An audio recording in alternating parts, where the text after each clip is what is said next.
Hey guys, I changed a bunch of the settings on my computer, so sorry the stuff is going to be a little finicky and doesn't look like you're actually going to be able to see me for some reason. Why is that not popping up here? Yeah, I don't know why you guys can't quite see me. So this is something I'm going to fix later, but we're still going to be able to just talk and kind of run through a couple things as a group here. Okay, so let's kind of do that. So we start, and obviously if you have any questions that come up, don't be afraid to ask those questions in the chat. That way we can see them. That way you can see those questions and stuff. Okay. So anyway, after the American Revolution, you get the Articles of Confederation, right? The Articles of Confederation are essentially going to be this loose framework of government and laws for the different states, right? All the different states that came about after the war. So what this ultimately does is it creates a confederation, right? And we define a confederation as this kind of grouping of states that are going to be, much more of a loosely affiliated than with our Constitution that we know of later on, right? And it is the official kind of first laws of the United States, though, and we know that there ultimately end up being quite a bit of problems with them, right? Yeah, sorry, I was just trying to see if I could fix something quick, but I'm not going to be able to, it looks like, while I'm streaming already. So, anyway, the Articles of Confederation, right? So, some of the big things that we need to remember, right, is that they ultimately are providing for kind of a weaker national government, right? You have, let me see if I can change this again. There we go, I want that up there. Okay, so it's going to be a kind of a weaker national government, purposefully, right, remember? And this is done because of the fear that had happened after the American Revolution. The fear of a strong central authority and strong central government, and that's something that they're worried about. Again, they don't want that to happen again, right? So they purposefully kind of create this weak national government, and some of the weaknesses, right, purposefully, Congress isn't able to tax as a whole for the country. It's not able to regulate commerce, between the states, so trading between the states. There's no common currency, and it's purposefully done, Matthew, specifically because of the fear of a strong central government, right? The king and England was essentially a strong central government, and they are worried about that. They're much happier having their regionally based states essentially to dictate and govern what they feel are necessary for their localities where they are from, right? So other weaknesses of the Articles of Confederation include things like no common currency, that they're giving each state is going to ultimately have one vote regardless of size, which, equality-wise, smaller states are going to be happy with that. Larger states are not necessarily going to be happy with that, right? And there's no executive or judicial branch, right? There's no president here. There's nothing like that to make this kind of work, right? So what's going to happen is that you also have other things kind of go on as a result of these weaknesses, right? But generally speaking, after the American Revolution, you're going to get something that's known as Shays Rebellion, right? There is a general period of depression after the American Revolution, and the reasoning for this essentially is that during the war, a lot of the farmers who were essentially meeting a lot of the demand of the war for food, right? Soldiers need food to eat and things like that. So these farmers are ultimately going into debt in some cases to meet the demand for war because the prices are high and to them it's worth it. They're going to get their money back essentially while the war is going on. So what happens now is that when the war's over, the prices drop, right? Because you have now a ton of farmers who are able to create these goods and all of these different crops and things like that, right? But when it comes down to it, the government is no longer buying food for soldiers anymore, so there's all this extra stuff and the prices drop and plummet, right? So as a result, the farmers are not able to kind of make money from a cash perspective as they used to be able to during the war. So on top of that, states are now trying to pay back some of the debts that were acquired during the American Revolution, right? And as a result, they go looking for their taxes, right? And when the farmers are no longer making money and having trouble making ends meet just because of this depression we just talked about, right? When it comes down to it, they can't pay anymore, and as a result, they are suffering, right? And when it comes down to it, when you have the state looking to acquire these taxes and them not paying, they go and essentially try to take a bunch of these farmers' farms as compensation for the back taxes that they weren't able to pay. So you get this man named Daniel Shays, who gathers a large number of farmers, and he goes out and attacks the courthouses and trying to prevent these farm seizures, right? So you're ultimately going to get a response to this by the people in this country who have the ability to ultimately have any sort of sway in the government, right? More or less, Matthew, yeah, the farmers more or less had no money to pay the taxes, no official money, right? No currency, no hard currency, because their goods weren't being sold anymore. They could have paid in things like crops, but when it comes down to it, the money collectors weren't interested in those kind of things, right? So when the people came to get the taxes and they couldn't pay, they tried to take these people's farms instead, and that's essentially why they revolted. Right, so you do get a response, right?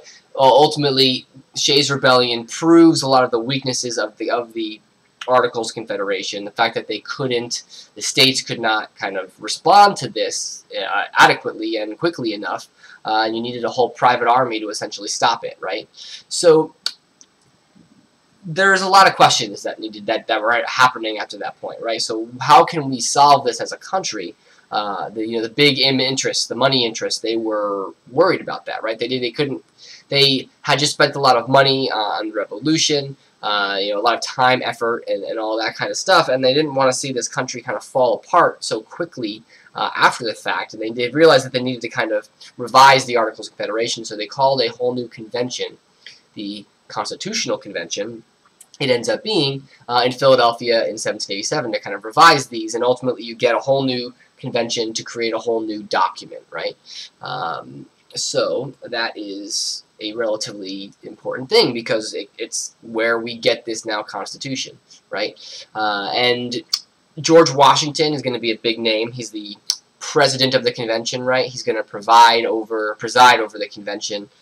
He's not necessarily going to work in the debate too much, but he is the man. He is ultimately this larger-than-life figure still after the war and winning the war, and as a result, his presence being there at all is going to really give this convention some credibility to make sure that it's on track and that we're trying to do something productive for everybody here in the country is what their thoughts are. Right, so you also have James Madison, who's going to be this other guy as well.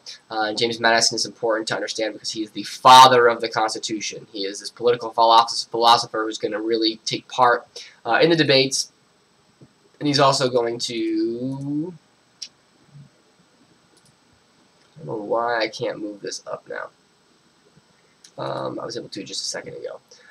Let's see. Whoops, that's not what I want. Yeah, not what I want. Sorry guys, just trying to fix this for this screen here quick. Why won't that move? There we go. Maybe that's better. Okay, so anyway, we're a little bit too far here. So anyway, you get James Madison, who's this political philosopher, right?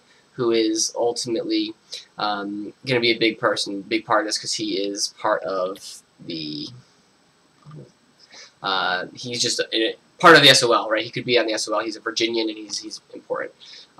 So we get into the first debates and the first things in general that we need to talk about, right? So you have how are we going to do legislation? How are we going to do representation, right? And basically what you're going to get is this small states versus large state plan, right? So the small states plan is this idea by these smaller states that every state should have equal representation. right? And when it comes down to it, Virginia is going to disagree with that, right? Because ultimately they are worried about the size. New Jersey is significantly smaller by population. Virginia has quite a bit more people in it, and when it comes down to it, they're going to fight back and forth a bit, and in their debating to kind of try to figure out how they're going to do this, right? So Madison, James Madison, he also authors this Virginia plan, and his big proposition is that you're going to have 3 branches of government. This whole idea of a legislative, executive, and judicial branch, which will ultimately act as the separation of powers that were some of the big Enlightenment ideals, right? And the representation would be based on state population. Yeah, so basically, Matthew, the small states, right, have a less population typically, right? So what they are looking to benefit from, they're looking to have equal representation per state. That's their plan. That's their hope. That's called the New Jersey plan, or the small states plan, right? Because New Jersey is a relatively small state. So by having equal representation, say New Jersey only had 1 million people and Virginia had 5, just throwing out random numbers, ultimately to New Jersey, that's a win, right? Because they're going to have equal footing as a state that's larger than them, whereas Virginia will not be happy with this, and they, in the large states plan, want it to be done by representation based off state population, right? So the more people the state has, the more representation it'll hold in Congress, right? So you have to compromise, right? Because if you can't neither side's going to budge, essentially, too much. And you're going to end up having to have compromise. And what you get to compromise is called the Great Compromise, or the Connecticut Compromise. And what this basically does is it combines the plan, right? So you get 2 different branches in the legislature, in Congress, right? So you get the Senate, which is used more or less based off of the New Jersey plan, where each state's going to get 2 representatives per state. Then you get the House of Representatives, right, which is based on population, and the more population you have, the more representation you get. So that's the first big compromise to make this happen, right? And then after that, you're going to have to compromise again with something that's called the 3/5 compromise, right? And the 3/5 compromise, why? These are all, this is, sorry guys, this messing with my settings is really screwing with me here. But ultimately, in the 3/5 compromise, right, the South's going to demand that the slaves count as population towards representation, or they would not ratify. So this 2 per state thing, Brian, is simply just that's the number they decided upon. That's each state gets 2, and it's the even 100. Well, it's the even 100 now. Obviously, it wasn't 100 then, but that's just kind of what they settled upon. More than 1 per state. So I guess the senators have just a little bit less sway than if there was only 1, right? The senators, you can, by having 2, it's not all come down to 1 person in each state.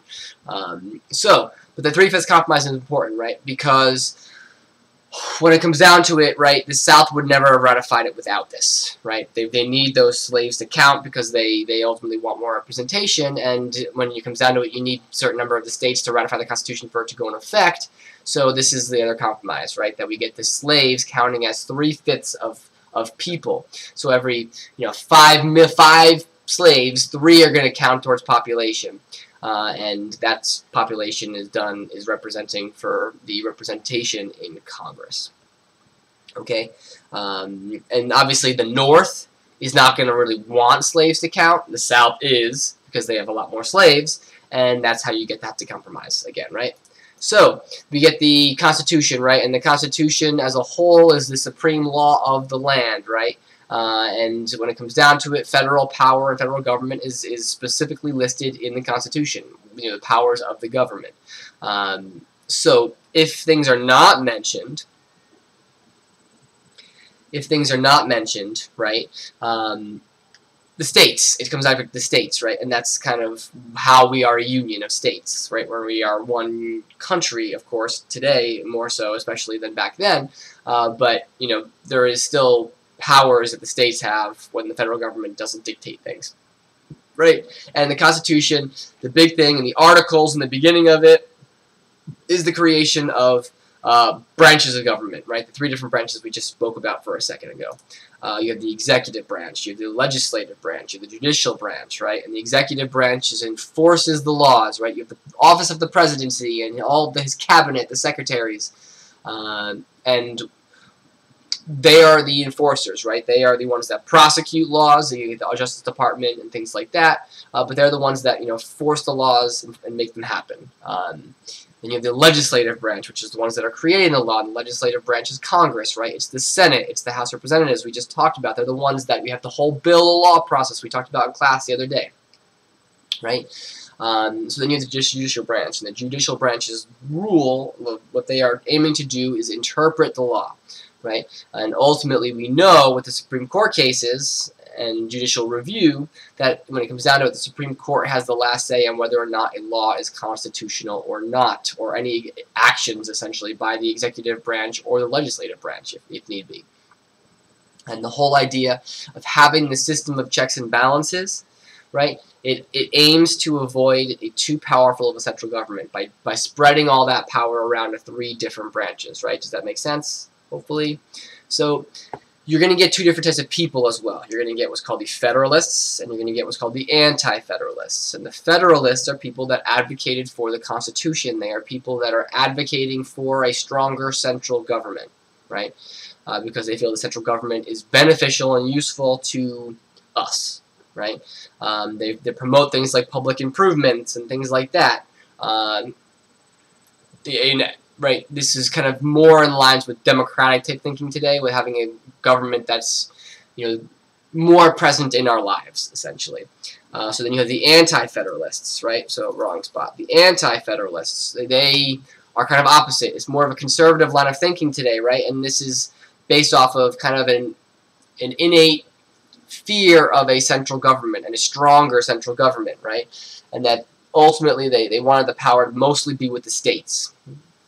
And they felt that having a strong central government would limit the amount of power that the states have, and ultimately it would be oppressive, or could be oppressive, right? So in order to kind of get these two to make ends meet, and in order to ratify the Constitution, you're going to need to kind of have another compromise here, and that compromise is what's called the Bill of Rights. The Anti-Federalists argued that we need to kind of specifically state our rights in the Constitution, our individual rights, while the Federalists said more or less that it was implied. But the Anti-Federalists, led by people like James Madison and Thomas Jefferson, they are going to specifically want this put in the Constitution that we have these rights, because they felt that if it wasn't written, that down the road it could lead to problems and those rights could be taken away, right? So the Bill of Rights are the first 10 amendments to the Constitution, right? They combine the ideas of the Virginia Declaration of Rights and the Virginia Statute of Religious Freedom. So those things are done by the George Mason and Thomas Jefferson. The Virginia Declaration of Rights, I'm sorry, again, this is a pain that my settings are all screwed up here. The Virginia Declaration of Rights specifically were created by George Mason, another Virginian, which is something that you're going to probably need to know for your SOLs. But also, they are just reiterate basic human rights, right? That they're written, it's codified into law, that they can't be violated by the government at all, right? Because they're written down and specifically there, explicitly stated, right? The Virginia Statute of Religious Freedom, and Thomas Jefferson advocates for. It really makes it so that the government can't influence on one particular group of Christianity or religion in general, but it also kind of leads to a freedom of religion kind of standpoint, right? Does that make sense? So Thomas Jefferson is the religious freedom, and George Mason is the Declaration of Virginia Rights. Thomas Jefferson wrote the Virginia Statute of Religious Freedom. Yes, Matthew. So, the last bits and pieces here is this Supreme Court. It's a little bit of an oddball piece here for this standard because we haven't gotten quite into the presidents yet. But basically, what you need to know is that George Washington was the first president, and you're going to basically get the appointment of a man named John Marshall, who was another Virginian, and the first John Marshall is going to essentially help expand the power of the central government, and he's going to do that through 3 different court case rulings. The first big one is this case called Marbury versus Madison, which establishes this idea of judicial review. And judicial review is basically that the court system is able to decide whether or not something is constitutional or not, right? We were talking about that quite a bit before. So that ultimately the Supreme Court has the final say in whether or not something is constitutional or not. Okay, you have McCulloch versus Maryland, and the big thing about McCulloch versus Maryland is that it creates this idea of implied powers, right? So we have the Anti-Federalists and the Federalists continuously arguing about the powers of the government, right? And the Anti-Federalists are going to say that if it's not explicitly written in the Constitution, then the government doesn't have that power, whereas the Federalists are going to argue that the language in the actual Constitution, the way it is written here or there, can actually imply certain things without explicitly being stated. So what they are saying essentially is that the government has more powers than are specifically stated in the Constitution. So the Anti-Federalists hate this idea.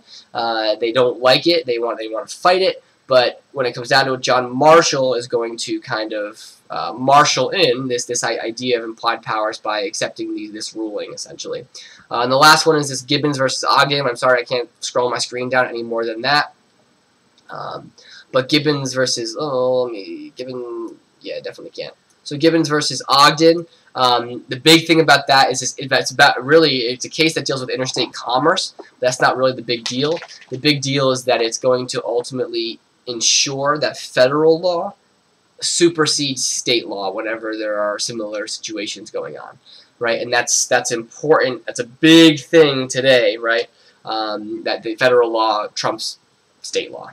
Okay, so that's kind of where we're going to leave it. There's not much else beyond what we just kind of talked about. So if you have any last questions, you can ask away, but if not, we're going to kind of end fairly quickly here tonight, because so you can guys get back studying. There is a other video that's in the SOL review of me going over this stuff again, quick in a much kind of more formal manner than this. So you know, even maybe on the way to school tomorrow, you can watch that and listen to it. We're not going to be doing a Kahoot today. We were just having too many problems with Kahoot through the delay and things like that, Matthew. So anyway, are we good? Any last questions before I close it up shop for tonight?